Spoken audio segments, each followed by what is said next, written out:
What's up? It's your boy Joel Ortiz, and I want y'all to keep it locked right here because y'all watching the real Gully TV. It's official. This ain't no phony business right here. This is Gully TV. You keep it right here. Yawa. How you feel about a juvenile being named as a trigger? I don't, you know, again, Lil D, right? They say he was 17 or 18 at the time. I don't know. I don't know nothing about the kid, man. I've also heard a description of the shooter being 6 foot or 5'11", 6 foot, 5'11", 180 pounds. You know, I'm 6'4", man. I'm 250 now. Back then I was like 240. And the shooter supposedly had a tattoo on his neck. I don't have a tattoo anywhere on my body. Right. You know, that shit got popular after Tupac and Allen Iverson. you know, and Pac influenced Allen Iverson. I don't get influenced by pop culture people. And then I heard Lil Wayne did his part, you know what I mean? But I don't have no tats, man, none. And I don't. I'm from a different era.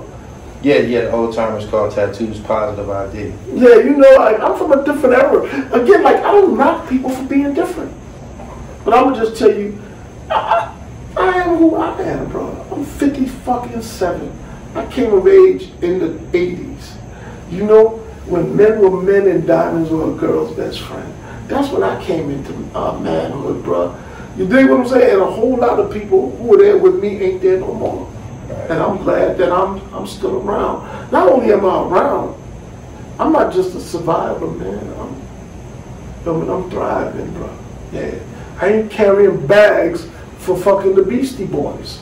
Talking about motherfuckers that's doing shit way more than me. You know, people got we got this bad habit, right? Just because somebody black, we think that they're the same as us. This equality shit got us all fucked up, man. You know what I mean? It got us talking out of turn, especially with each other. I got this thing that I say, that white privilege really means getting the benefit of doubt, especially from black people. And being black means getting nothing but doubt, especially from black people. You dig what I'm saying? Again, man, we gotta stop this shit, man. This, you know, anyway, man, go ahead, bro. What's the next question? How did you arrive in politics? How did you establish your foot in politics? What brought you to the city of Detroit? Okay, cool. I was active on Twitter, Curtis Scoon. I did this thing called Scoon TV, where I told the street story. And man, I was getting followers, thousands by the day, man. I would say Scoon TV, where words paint pictures. And people would hit me all the yo, what time Scoon TV coming on today, man? Right. I did it for 5 weeks, and I told my story from Ethan Brown, all the street shit, but I've never ever implicated myself as far as like possessing drugs, possessing guns. Right. I was always there. I saw this. I wanted to do this, but I didn't do this. It was that kind, that kind of narrative. Because I'm not somebody that's going to get out there and claim shit that I know ain't right, man. People, you know, what Pusha T said, if you know, you know. And if you don't know, you don't need to know. You dig what I'm saying? Like, you feel what I'm saying? Like, yeah, man. So I'm not one of them dudes that be doing that shit like that, man. You know? So anyway, I told Scoon TV, and when it finished, I pivoted to politics because it was the Black Lives Matter, Trayvon Martin. And I started learning about politics because I was saying things that I knew to be real because I come through a certain experience. I got front row seats to the dysfunction in the community. And I found that a lot of these activist types, they got, you know, they're like college educated, middle class. They can recite statistics and all this shit and think they're experts on shit they never lived. No life experiences. You see what I'm saying? Yeah. So here I come with my superior experiences, and they going at me hard like I'm a sellout, like, because they're promoting a narrative. See, I didn't get it. I did not get it. So to get right to the point, man, I got so tired of going back and forth with these clowns, man. I made a movie called Black, White, and Blue. Right? It's on Amazon. 5 stars, bro. And it dealt with race, politics, and police. And one thing that I wanted to do was show all sides of the conversation.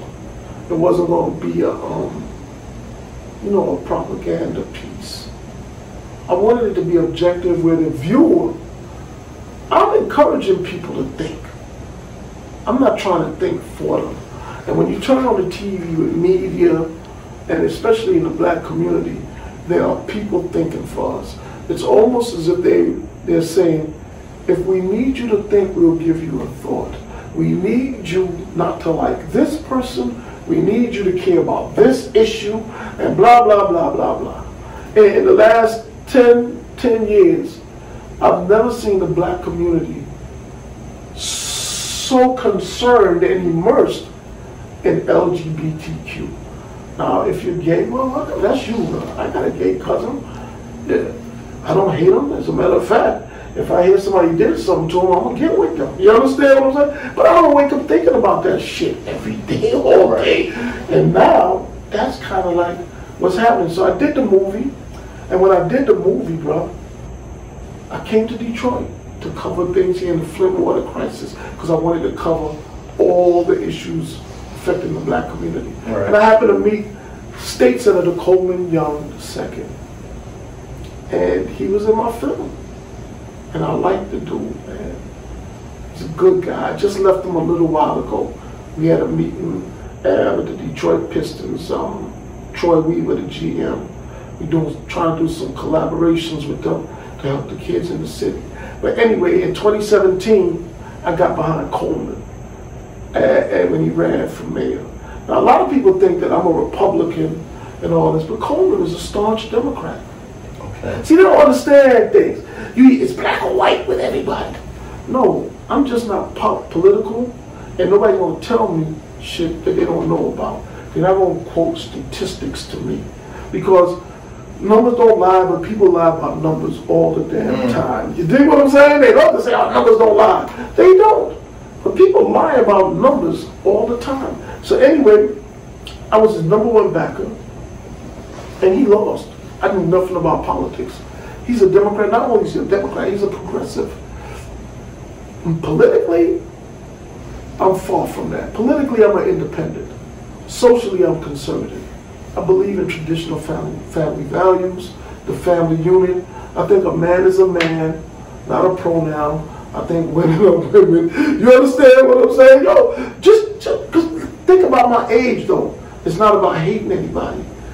I'm a reflection of my generation. Absolutely. Well, none of that monkey shit. Yo, you think what I'm saying? Like, and now, again, I'm not trying to rub anybody the wrong way, but you're not gonna make me reinvent myself after 57 years. So anyway, I got with Coleman, and he lost. And then I got with him when he ran for Congress for John Conyers' seat, because John Conyers had to step down due to Me Too. And Coleman lost again. Because the DNC ran so many black candidates, they split the vote so a Palestinian, Rashida Tlaib, could get elected in the 13th district of Michigan, which was the second poorest district at the time.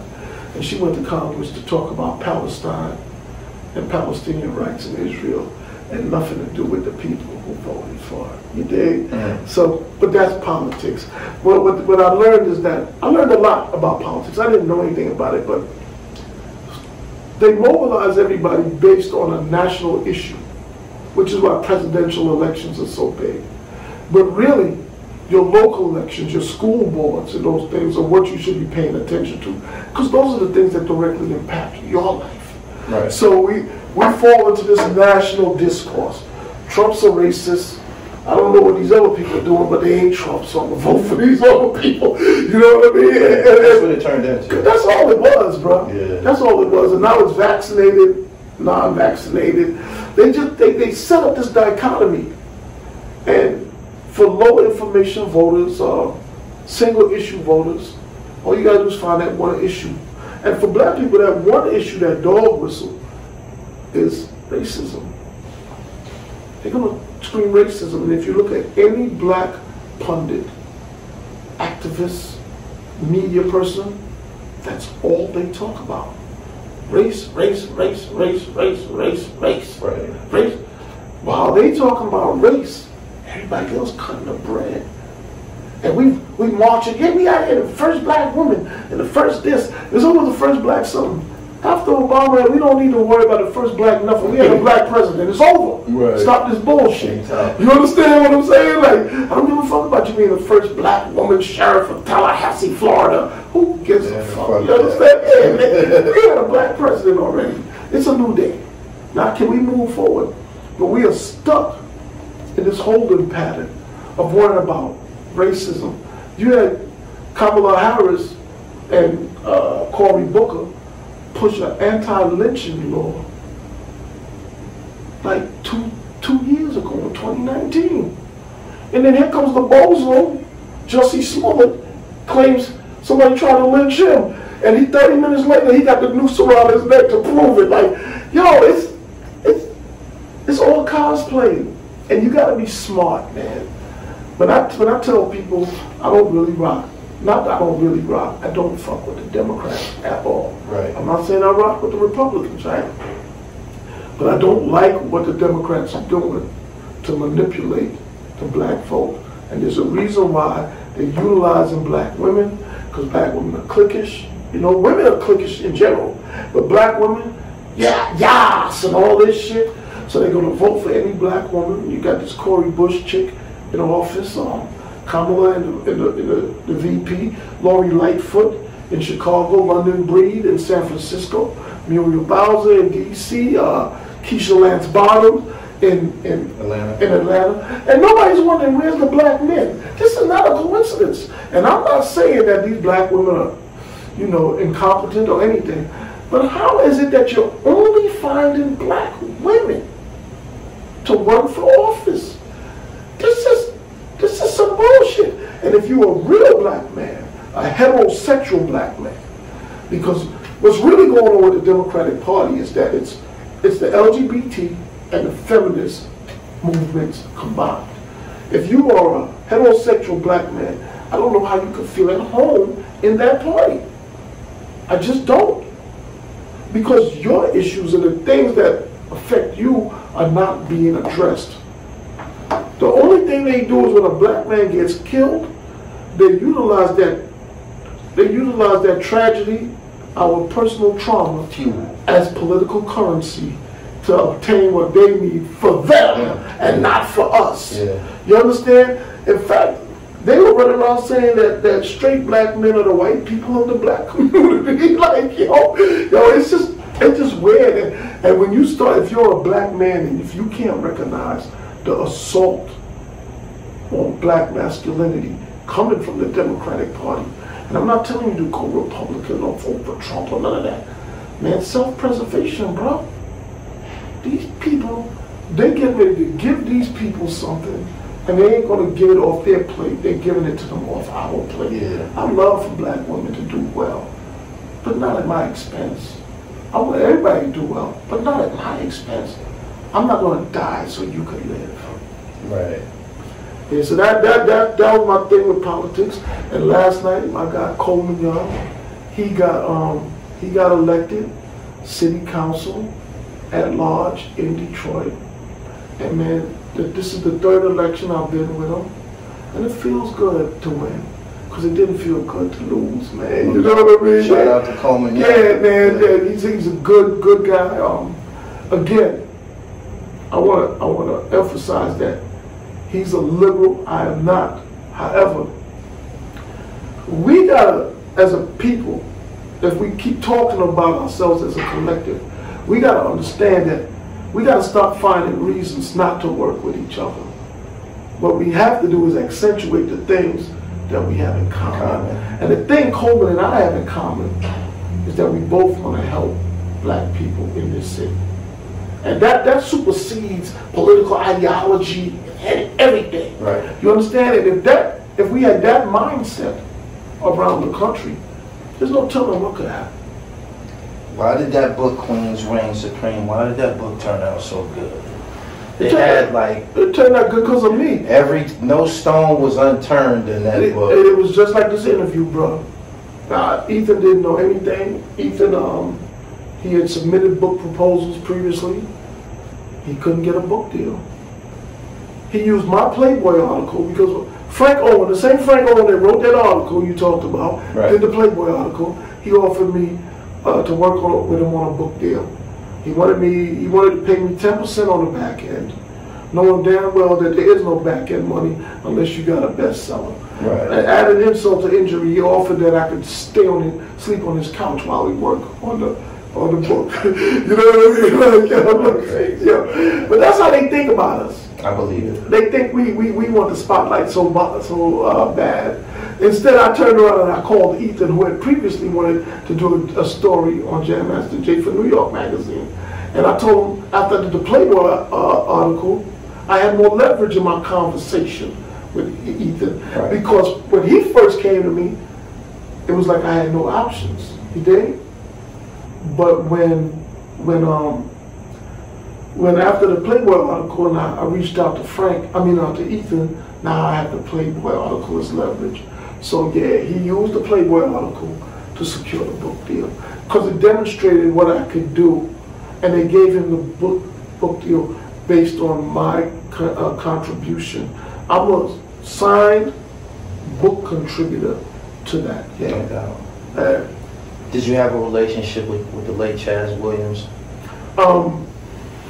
I have to ask you about the Giants from Queens. Listen, I consider Chaz. I know Chaz. True story. Chaz, when I was doing Queens Reign Supreme, I got with Chaz and he talked to Ethan. I never had any dealings with Chaz whatsoever. Right? Through mutual acquaintances, I got with him and he did that. He did that. Then when I was doing American Gangster, Chaz came to me and said he wanted if I could get his episode. I got his episode on American. I did that. Yeah. See, really good one. I don't get a lot because I'm not in those circles always talking about me. I also got DJ Vlad, his first production credit, the Romper Room Gang. Don't say his name on my platform. Nah, listen, no. Yeah, I enjoyed that Romper Room piece. I met Jay Diggs too. But guess what though? Years later, I hollered at Vlad about, because he used to show videos. Music videos and shit. When he first started. Yeah. I sent him a video for some people I know that I wanted him to do. And he told me it wasn't the quality that he usually put on there. Talent-wise? No, I don't know what he was talking about. He didn't want to do it. And I thought that was, I didn't think the Romper Room stuff that he'd had was of quality either. The story? No. Or what he had prior to the American footage, yes, he had footage. He had shot a lot of the footage, you know what I mean? Yeah. And did some of the interviews. I didn't think that was quality either, but, you know, sometimes, right? When you say quality, you mean image-wise? The look, the way it was edited. High-8 cameras? I don't, you know, you're getting too technical for me right now, but it didn't look like the stuff that was already on American Gangster. It looked out of place. Got it. Right? I didn't judge his shit, man. He called. I didn't even know him. As a matter of fact, Cavario called and put him on the phone. Right? And just on the strength, because I'm the way I am, I'm not gonna act like I was just trying to help him. I took it to him and got a consultant fee for delivering it. So I helped him, didn't charge him, got paid. Yeah. And it worked out. It's a win-win, man. I wheel and deal, bro. It's a hustling motherfucker, man. I wheel and deal. So when I hollered at him about the music video, his response was off-putting, man. And I was like, man, you know what? Was they any good? The artists? They wasn't like they was gonna blow, but they was of the same quality of the shit he used to show. Because it was around the time when dudes were shooting their own videos. It was just like DVD that. shit. Yeah. It was what he told me was right. If it was trash, I would have never asked him. Right. Because you understand what I'm saying? Like it was something. Had to be something else. It was something else, bro. He just didn't want to do it. You know. And what I learned is a lot of these people, they don't have control of their platforms. You think it's their platform. I've learned that recently. So when they tell you no, you think they front on you. It's because they can't say yes. They're not the person to talk to. You don't know. You know, I'll tell you another story. Baller alert, right? So I was supposed to get promo for a Black, White, and Blue on Baller Alert. Okay. I talked to the chick, Robin. She's a friend of my son's mother. She says she's my son's godmother, all this, right? I ain't never had no problem. I never really met her, but connected. You know, and I raised my son from 13, right? Right. And he's doing great. He's 30, he'll be 31 in December. But anyway, I reached out to her through people. She said she would do it. She said she's gonna give me the friends and family rate. She gave me a number. I'm not gonna say what it is. I sent her the money. Mm-hmm. She never ran the store. She never did the promo. She ended up sending me back the money. You gotta ask yourself, why is that? She said yes. I believe she intended to do it. Mm-hmm. Something happened for her not to do it. Things like that exist, especially when you're telling the truth or you're saying something that don't agree with the mob mentality of social media. Yo, you know, these things happen, bro. And I'm not mad at her. But think about that. That's my son's godmother. So a lot of these people just don't have the latitude to do the things they want to do for whatever reason. Again, we put too much emphasis on money, right? There's something that I say. I play for position, not paper. Because position will always get you paper. Paper doesn't always get you position. And a lot of these people who have no position, they always talk about their paper. And if you ain't got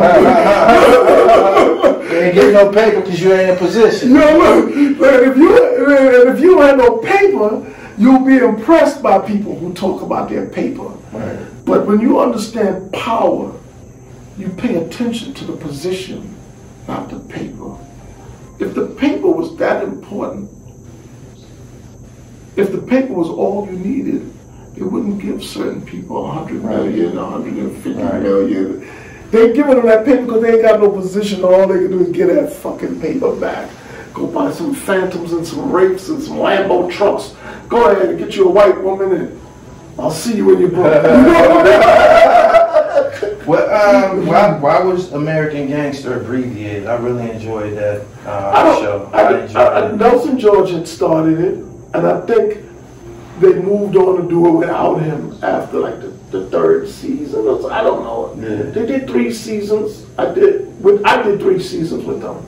The last one I did was the Shower Posse. That was in the 3rd season. I did Fat Cat in the 1st season, Supreme Team in the 2nd, Shower Posse in the 3rd. I think they moved on without Nelson. Nelson was a black dude. He took the idea. I think they saw the popularity of those street narratives. And laughing. Hey, he was smart. No, he was smart. He presented it to them, and they utilized them. But then when they felt like they didn't need him anymore, they went on without him. And the show is no more. Yeah, because those people are arrogant.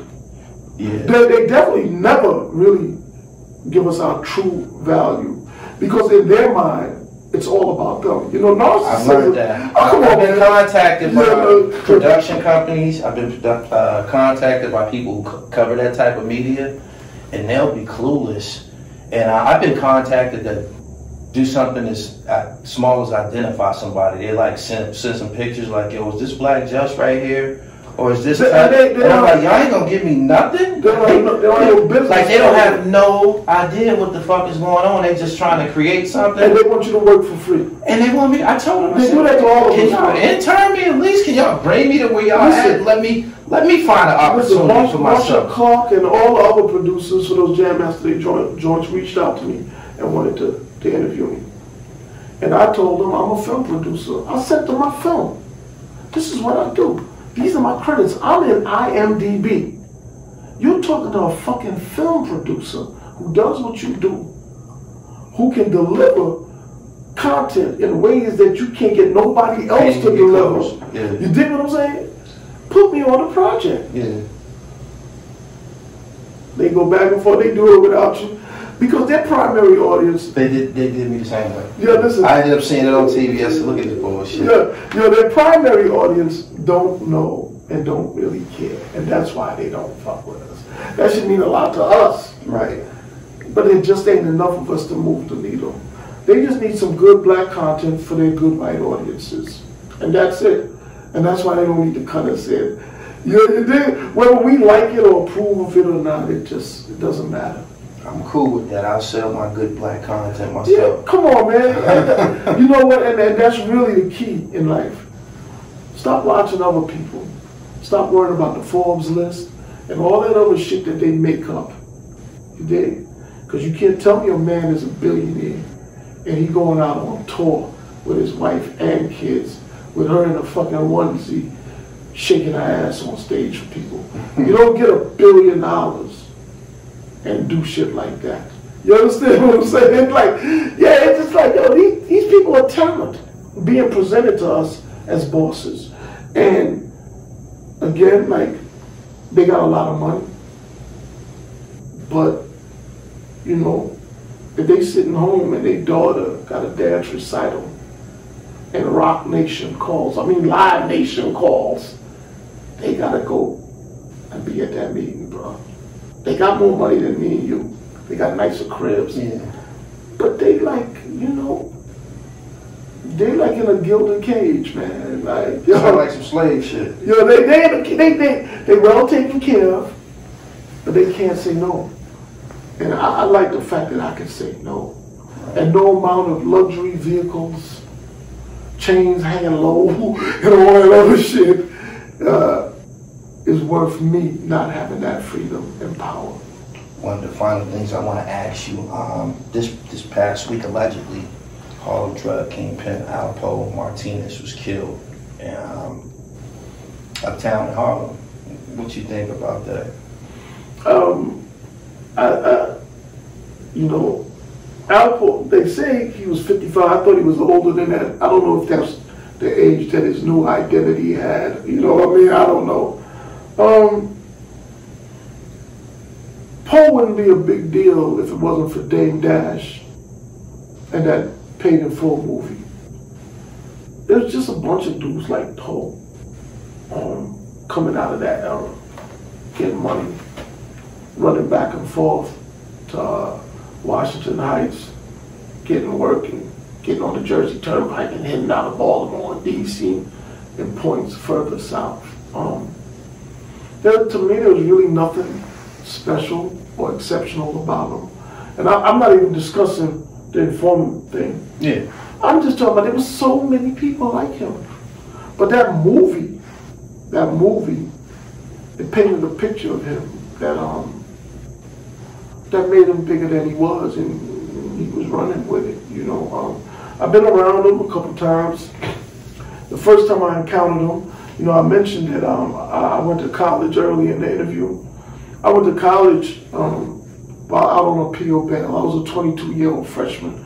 I had went to trial on 6B felonies, attempted murder, kidnapping, robbery 1, 2, and 3, and felonious assault. Those were my charges.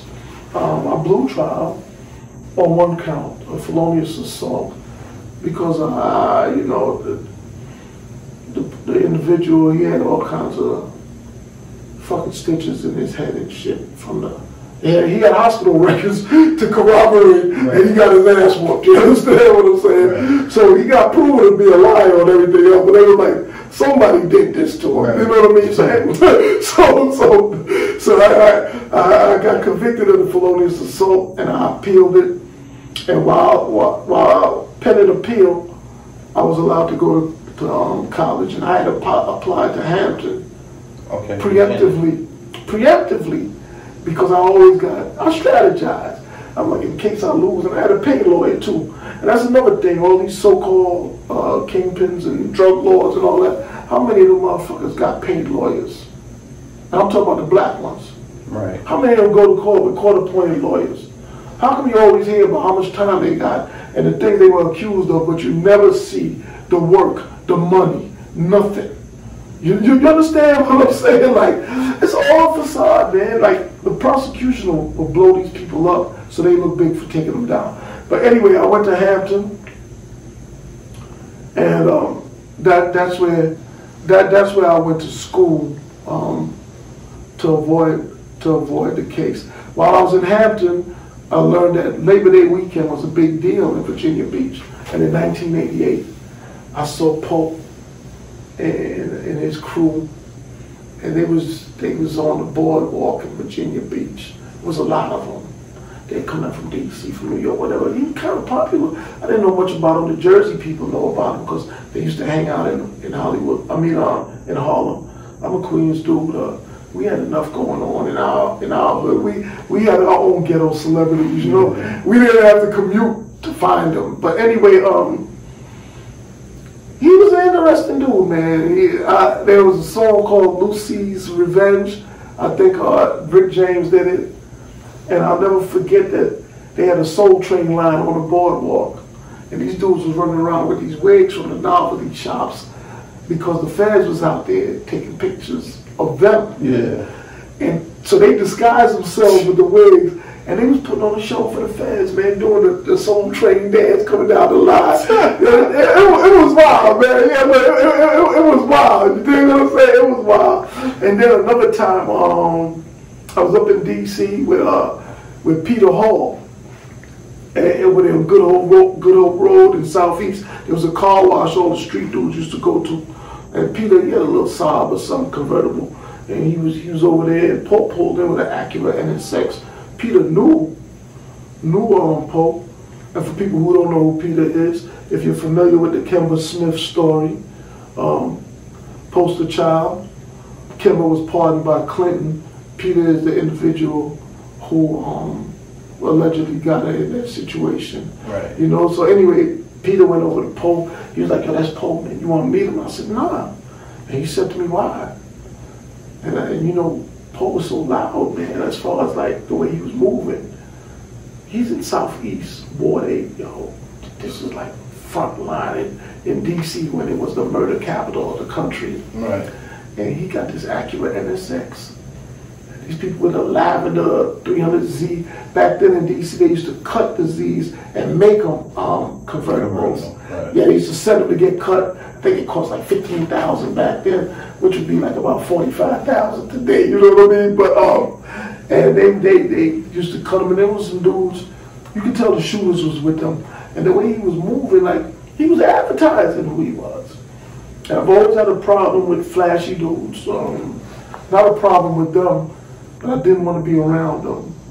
I don't want to be in no pictures with them, whether I'm posing or not. You understand what I'm saying? Yeah. They attract a lot of attention, and I don't know why anybody was doing anything wrong would want any attention. So when Peter asked me why I didn't want to meet him, I said because people like him already know what they're going to do when they get caught. You know what I mean? And then there's another incident where my man Curtis Malone and this dude named Juke, they met up with Pope and a cat named Melvin out of DC who was good with the basketball. Had a mean class. Hold on. You talking about Melvin Middleton? When you said you talking about Melvin Middleton? I don't know his last name. He got a mean. You say Curtis Malone? He's also in basketball too, right? Yeah, that's the DC assault coach. Yeah. That's my dude, man. So you knew him before the DC assault? I met Curtis in Hampton. I met Curtis in 1986. We go way back. We go way back, champ. Curtis and Juke played Melvin at Alpo. A game of 2-on-2 for money. Yeah, that's Melvin Middleton. Yeah, for money. And I was the fifth person there. It was nighttime. It was just the five of us at the playground. And the cars were there with the headlights on the court so they could see. It was dark. Yeah. Just the five of us. And they was, you know, they did their thing. My people lost, you know, but and that was it. So they lost to Poe and Melvin? They lost to Poe and Melvin, yeah. And Melvin is one of their basketball legends. He actually starred in the Rayful Edmonds documentary. Yeah. That's Melvin Middleton acting out. I didn't see it, but my man, Kurt Bone, Kurt, yeah. That's my guy too. Oh, man. Small world. Oh, the underworld even smaller. Look, you know, listen. Kurt, that's my dude, homie. You know what I mean? Like, I want to show you something. That's me and Curtis Malone in 1986. Oh, wow. Yeah. That's me and Curtis Malone in 1986. Yeah, man. Getting that money. Yeah, man. You know? And I'm going to show you another one. This is me at Hampton with the schoolboys. Okay. Yeah. I know exactly. Yeah, I used to live in Norfolk. Yeah. Yeah. You know what I mean? Yeah, it's like see, I done came across a whole lot of people, man. But yeah, where was I? Encountering Alpo and Poe. Yeah, so we won. I mean, they lost, and that was it. But I never had any conversations with Poe. I always felt like it was just too flashy. The story I got was that, you know, he tried to sell the dude Rayful some work, and Rayful was like, motherfucker, I'll sell you some work. So Poe didn't really get his shot until Rayful went to prison. And then the DC dudes, they kind of like, you know, a lot of them was looking for action clubs, and he would just go up to Washington Heights, make that trip, and, you know, and Poe's Spanish too, though. A lot of people don't know that, you know. Yeah, he's Spanish too. So, I mean, from what I gathered, he used to take people money up there, get them stuff, and get himself some credit, you know. But this big kingpin that they talking about, I don't know who that is, you know. Yeah, he's just another dude like a lot of guys back then who was getting money. Right. Okay. I appreciate you. I appreciate the time that you took out. One more thing I wanted. After the Ethan Brown book, did you ever publish any more books? No. I don't. I wrote, I had to rewrite 1013, the NYPD code for officer down. That was a Fat Cat story. Your boy 50 Cent was interested in it. I had sent it to him. I ended up suing 50 over power, as a matter of fact. Is that right? Yeah. What was the conflict? A guy I know, Byron Horde, had submitted a script to James DuBose as a writing sample. James DuBose liked it so much, he wanted to develop it. It was a project Byron and I had worked on called Dangerous.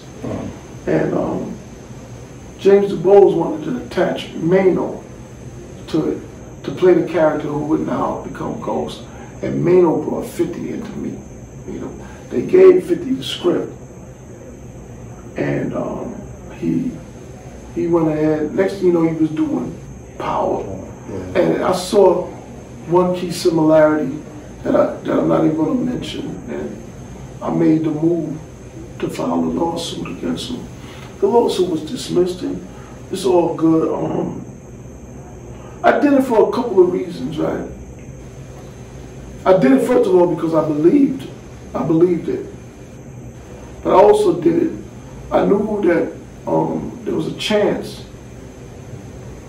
I know there was only a small chance that I would win, because a lot of people don't want to go against them.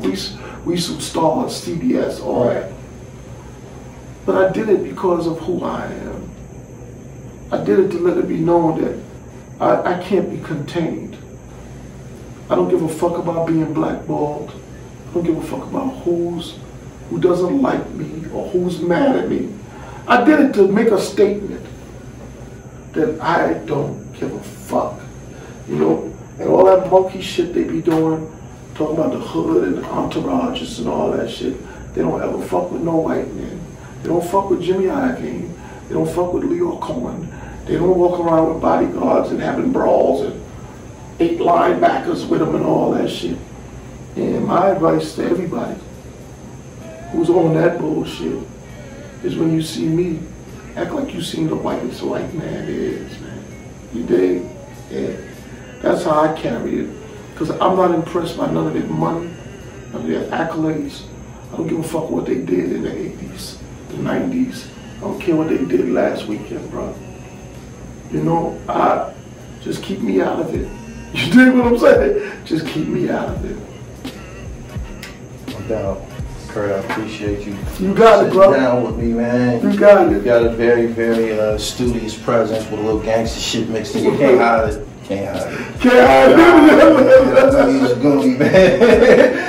But yeah, I appreciate your time, man. At some point, you know, maybe we could do some more work together. I enjoy what you do. You got my number, bro. Tell my viewers where they can find you out on social media, whether you still operating out of your Twitter account or, you know, where you at. Okay, yeah. I'm at Scoon TV, SCOON TV.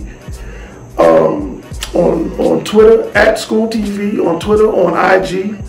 And my media platform is ScoonTV.com. I do a lot of things, but you got to get behind the paywall to see me talk about all the things that I'm talking about. If you like my conversation, subscribe. Pay $4.99 a month. I drop vlogs every 2-3 a week, and I interview people. I have a lot of great content on there. Journalism lives, and it's unbiased. You know, so yeah, check me out, man. And go check out my movie too, Black, White, and Blue on Amazon. Good. All right.